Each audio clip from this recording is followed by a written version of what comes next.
Rachel O'Brien and her family decided to move back to Melbourne from Germany about 10 years ago.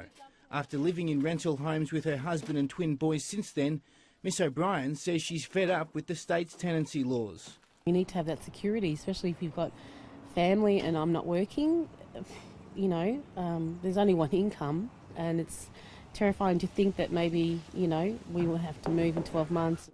According to tenancy advocates, Victorians are struggling to pay rents that are at all-time high rates, with low standards for tenant protection in Australia overall.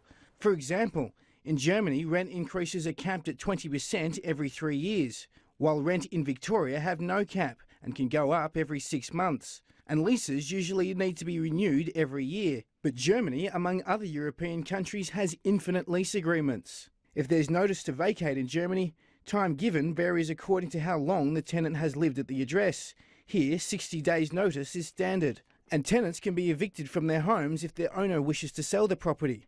But that's illegal in Germany. In Australia, renters get a very raw deal.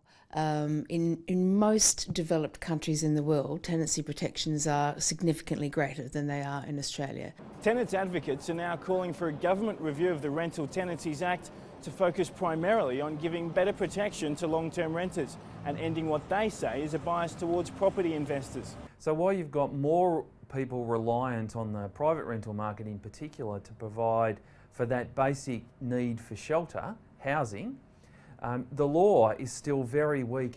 But as well as changing laws, Miss O'Brien says she just hopes renters can be treated with more respect. I think it's really important that we have better laws and to treat renters with a bit more respect and a bit more courtesy.